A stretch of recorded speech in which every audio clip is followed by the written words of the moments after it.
स्वामी जी, रोजमर्रा की जिंदगी पत्नी के साथ, बेटे के साथ, पोते के साथ, छोटे बड़े भाई के साथ, माता पिता के साथ चाहते हैं हमारे जो है दृष्टि के अंदर ज्ञान दर्शन फिट हुआ भी है और हम कुदरती रचना देखते भी है, जानते भी है, समझते भी हैं। लेकिन कई बार क्या होता है कि बहुत कुछ संयम रखने के बाद सामने वाला कुछ स्वाभिमान के विरुद्ध बात कर लेता है तो अनायास में थोड़ा सा टकराव हो जाता, चाहते नहीं है। तो ये टकराव क्यों होता है? टकराव होने के तुरंत बाद प्रज्ञा जागृत होती है और मन में आता है ये गलत काम कर दिया और उनकी शुद्ध आत्मा के प्रति जो है क्षमा याचना, प्रतिक्रमण वगैरह भी करते हैं, सारा है। लेकिन प्रश्न ये है कि सब जानते करते होते होना नहीं चाहिए, फिर भी ऐसा हो जाता और ऐसा कई बार होता है। तो इसके कारण को बताइए, निवारण को बताइए और आगे क्या करना चाहिए, कृपया इसका प्रैक्टिकल बताइए अध्यात्म विज्ञान की दृष्टि से। आपने बहुत अच्छा प्रश्न किया और ये सामाजिक प्रश्न होने के नाते सबके मन में ये प्रश्न उठता है जीवन में, प्रैक्टिकल लाइफ में, कि हम परिवार के साथ, माता पिता के साथ, भाई बहन के साथ, बच्चे के साथ, बच्ची के साथ और परिवार के सदस्यों के साथ जब हम व्यवहार करते हैं और व्यवहार करते करते एक दूसरे का व्यवहार के अंदर एक समान को तोड़ने की बात आती है, एक लिमिट होती है, उसके भी नीचे गिर जाते हैं तो एक दूसरे को ठेस पहुंचती है। ये बहुत स्वाभाविक बात है और हो सकता है वो बच्चा या बच्ची हमारी बात नहीं समझ सकी उनके संजोग के अधीन, और हम एक नॉर्मल संजोग के अधीन हम ये मानते हैं कि सम्मान या हमारा रिस्पेक्ट करना चाहिए, ऐसा हम मानते हैं। मगर सबसे बड़ी बात क्या है कि सामाजिक तौर से हम जो अपेक्षा रखते हैं एक दूसरे के प्रति वो स्वाभाविक है और होती रहेगी। माँ बाप को बच्चे के प्रति अपेक्षा होती है और बच्चे को माँ बाप के प्रति अपेक्षा होती है और एक दूसरे का रिस्पेक्ट करना वो भी एक दूसरे की फर्ज होती है। ये आम बातें होनी चाहिए, ये हमारा संस्कार कहो, संस्कृति कहो, बात सही है। मगर आध्यात्म विज्ञान ये कहता है, क्योंकि आध्यात्म विज्ञान की बात सनातन सत्य है और सामाजिक धार्मिक संप्रदाय से बहुत ऊपर की बात है। तो आध्यात्म विज्ञान ये कहता है हम इस दुनिया के अंदर कोई भी प्रकार के रोल को अपनी मालिक की तरह देखने के लिए नहीं आए। हम सभी प्रकार के रोल को संभाव से निपटारा करने आए और रोल हमको कुदरत ने दिया है और निभाना है। और रोल को रोल तक ही देखो, उसमें सच्चाई क्या है वो देखने की कोशिश मत करो, क्योंकि रोल में कोई सच्चाई है ही नहीं। रोल खत्म होने के लिए है, शुरू होने के लिए नहीं है। जैसे हम नाटक करते हैं तो नाटक में एक एक रोल खत्म होता है, फिर दोबारा नहीं आएगा वो, और नाटक वाला भी समझते कि रोल खत्म हो गया, अभी ये रोल खत्म हो गया, अभी रोल खत्म हो गया, बस मेरा नाटक पूरा हो गया। तो जीवन के अंदर आप जो रोल लेकर आए हैं वो रोल के संजोग आपके आएंगे, मगर रोल को आप इतना सही या इतना सत्य मत मानो ताकि रोल की आपको इफेक्ट हो जाए, क्योंकि रोल रोल होता है। अभी हमको ये शरीर जो है वो शरीर को अलग अलग रोल निभाना है कर्मों के फल स्वरूप।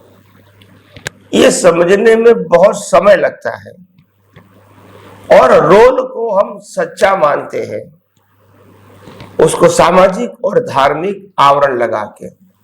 ये नहीं लगाने की जरूरत है आध्यात्म में, क्योंकि हम अपना कर्मों का हिसाब पूरा करने के लिए आए हैं और अलग अलग रोल के आधार से कर्म खत्म हो रहे हैं। हम अपनी पसंदगी का जीवन जीने के लिए दुनिया में नहीं आए, और पसंदगी का जीवन न राम का था, न कृष्ण का था, न महावीर का था। इसीलिए चॉइस का तो कोई प्रश्न है नहीं। प्रश्न यह है कि हम इस जीवन को क्यों दृष्टि से सही जीवन मानते हैं। ये सही जीवन नहीं है, ये जीवन है आपके कर्मों के फल स्वरूप, और आपने कौन सा कर्म उस अवस्था में बनाए, इसका ये फल है। अभी आपको मालूम भी नहीं है कि कौन सा कर्म कौन सी अवस्था में किया था। तो रोल की तरह देखो ना, उसमें डीप में क्यों जाते हो। डीप में जाने से आपको पजल होगा, ज्यादा फीलिंग होगी। तो ऐसा समझो ये रोल खत्म हो रहा है, मेरा फादर का रोल या मेरे बच्चे का रोल खत्म हो रहा है, शुरू नहीं हो रहा है। और हम दोनों एक दिन मुक्त हो जाएंगे, कर्मों के हिसाब से मुक्त हो जाएंगे, फिजिकली मुक्त हो जाएंगे, फिर दोनों का रोल अलग अलग रहेगा। तो क्यों इतना इस रोल को इतना महत्व क्यों देते हैं, ये आध्यात्म विज्ञान कहना चाहते हैं। रोल वो आपकी चॉइस नहीं है, रोल वो आपका हिसाब है, और हिसाब के मुताबिक ही रोल खत्म हो रहा है, हमारी मर्जी के मुताबिक नहीं। हाँ, सामाजिक और धार्मिक सत्य की दृष्टि अलग होती है कि समाज में बच्चे को या माँ बाप को ऐसा नहीं करना चाहिए। जो एक दूसरे को पसंद नहीं है, जो एक दूसरे के सम्मान की बात नहीं करता है, वो सही नहीं है। और धर्म के माध्यम से भी किसी के ऊपर ब्लेम और क्लेम करना वो अच्छी बात नहीं है, मगर वो सामाजिक और धार्मिक सत्य की बात है। आध्यात्म में तो कोई क्लेम ही नहीं है। आध्यात्म में कहता है कि आपका रोल खत्म हो रहा है। You are not permanently father, you are not permanently mother, you are not permanently husband, you are not permanently wife. और आप बच्चे भी नहीं है, आप बाप भी नहीं है, कुछ भी नहीं है परमानेंटली। ये रोल है, और रोल खत्म हो रहा है क्योंकि वास्तव में तो हम बॉडी ही नहीं है, मगर क्योंकि हम भ्रांति की दशा में जिस प्रकार से जी रहे हैं, तो वो रोल और सनातन सत्य दोनों साथ में हो जाता है। नहीं होना चाहिए। रोल रोल है, रिलेटिव सत्य है, एंड वाला है, और सनातन सत्य है, वो का एंड नहीं है। सनातन सत्य में हम शुद्धात्मा था, है, रहेंगे। रोल का मतलब शरीर का क्रिएटर, ऑपरेटर, डिस्ट्रॉयर कुदरत है, और कुदरत जो भी रोल देंगी ये शरीर को निभाना पड़ेगा, और उसमें चॉइस नहीं है, किसी के पास चॉइस नहीं है। तो हमको इस तरह देखना है कि ये तैयार हुआ जो फिल्म है, यह शरीर प्ले कर रहा है, उसमें शरीर के पास कोई चॉइस नहीं है, क्योंकि ये तो मशीन है। मशीन के पास चॉइस नहीं होती है। मशीन को प्रोग्राम जो दिया है वो मशीन काम करता रहेगा। मशीन के पास चॉइस नहीं है मैं क्या करूं, क्या ना करूं, क्या बोलूं, क्या ना बोलूं, क्या सोचूं, क्या ना सोचूं। वो मशीन के पास फ्रीडम नहीं है। मशीन तो रिकॉर्डेड को प्ले करता है, सोचने का, बोलने का, क्रिया करने का, जो प्री डिसाइडेड है उसको प्ले करता है। और हमको देखना है कि जो प्ले हो रहा है means it's exhaust every moment, और उसमें पॉज नहीं करना है, फास्ट फॉरवर्ड भी नहीं करना है, और स्लो फॉरवर्ड भी नहीं करना है। जो हो रहा है इट्स गोइंग टू एंड। तो उस तरह देखो, और हमारा एंड नहीं होने वाला है, और जो एंड हो रहा है कोई भी एंगल से वो रिलेटिव सत्य का ही हो रहा है, और रिलेटिव सत्य में हमारा कुछ नहीं है। क्यों हम उसका टेंशन लेते हैं। तो मेरा कहने का मतलब रिलेटिव सत्य में मत लगाओ। रिलेटिव सत्य का मतलब ही एंड वाला है, रिलेटिव सत्य का मतलब ही हिसाब वाला है, और रिलेटिव सत्य का मतलब चॉइस नहीं है, और रिलेटिव सत्य का मतलब जो एंड हो रहा है फिल्म, इसको सिर्फ देखो विदाउट ओपिनियन, क्योंकि हमारा कंसर्न नहीं है। ओपिनियन क्यों करना नहीं है, कंसर्न नहीं है। ये बॉडी और ये संबंध और ये संजोग का कंसर्न इसीलिए नहीं क्योंकि सभी प्रकार की अवस्था का एंड हो रहा है, लास्ट में बॉडी का भी एंड होगा, ये सुनिश्चित है। ये कोई नई बात तो है नहीं। तो सुनिश्चित को स्वीकार करना, समझना, तकलीफ क्या है। कोई नई बात तो हम करते नहीं है। तो यह दृष्टि में ही करेक्शन करो। जो जो संयोग आते हैं वो खत्म हो रहा है, जो जो हिसाब आते हैं वो खत्म हो रहा है, और एक दिन हिसाब खत्म होंगे तो शरीर भी जला दिया जाएगा, यानी पैकेज खत्म हो जाएगा। और इस पैकेज में मेरे को इंटरेस्ट नहीं लेना है, क्योंकि पैकेज का कोई भी हिस्सा न मेरा था, न मेरा है, न मेरा रहेगा। ये तो प्रोसेस है, क्योंकि हमने अज्ञान की प्रक्रिया किया है तो ये प्रोसेस करना ही पड़ेगा। और वो भी जब अज्ञान की प्रोसेस आपने जानबूझ के किया था, सोच समझ के किया था, उस प्रकार के ज्ञान दर्शन से, तो अभी भुगतान तो करनी ही पड़ेगी अवस्था के रूप में। और वो अवस्था भी ऐसा है कि अगर आपने एक बार गलती किया है तो एक बार ही भुगतान आएगी, दोबारा नहीं आएगी। अगर आपने 10 बार गलती किया है कर्म बांधने के समय तो 10 बार भुगतान आएगी, 11 बार नहीं आएगी। तो सोचने की क्या जरूरत है, जब रिजल्ट आता है तो समझ लेना एग्जाम दिया है, और एग्जाम दिया है, रिजल्ट आ रहा है, तो रिजल्ट फिनिश हो रहा है। एक एक पल का, एक एक समय का, एक एक संजोग का, एक एक व्यक्तियों के साथ हमारा हिसाब खत्म हो रहा है। हमको तो संभाव में रहना है, राग भी नहीं करना है, द्वेष भी नहीं करना है। संभाव में कैसे रहेंगे? कुदरती रचना, फिर मैंने किया, उनने किया, ऐसा किया, वैसा किया, वो डिटेलिंग क्यों? जब ऑटो मोड है, behaviour, speech and thought, all the three parts is controlled and governed by the law of nature of any living being, persons of the world. फिर क्या तकलीफ है? ऑटो मोड का मतलब उनके पास भी चॉइस नहीं है, हमारे पास भी चॉइस नहीं है। फिर क्यों मिलता है? हिसाब पूरा करने के लिए। कौन संजोग देता है? कुदरत देता है। क्यों देता है? पिछले अवतार का हिसाब। तो आज तो किसी को मालूम नहीं है, और इसीलिए ब्लेम एंड क्लेम करते हैं, जरूरी नहीं है। इसीलिए मैंने सिंपल किया, हर अवस्था में डीप में जाने की जरूरत नहीं है। हम संभाव में रहे और कुदरती रचना देखें, तो हमारा ज्ञान दर्शन जो है वो इंटेक रहेगा, शुद्धात्मा पद भी इंटेक रहेगा, वो भी निरावरण होगा। और कुदरती रचना देखोगे तो नए कोई कर्म भी नहीं बनेंगे, अज्ञान खत्म होगा, डेवलपमेंट बढ़ेगा, और वही डेवलपमेंट नेक्स्ट बर्थ में कैरी होगा। हमको एग्जाम में पास होना है। किसके एग्जाम में? कुदरत की। संसार की एग्जाम में पास फेल नहीं होता है। संसार की एग्जाम में किसी के पास चॉइस नहीं है। राम के पास भी चॉइस नहीं थी, उनको वनवास जाना पड़ा।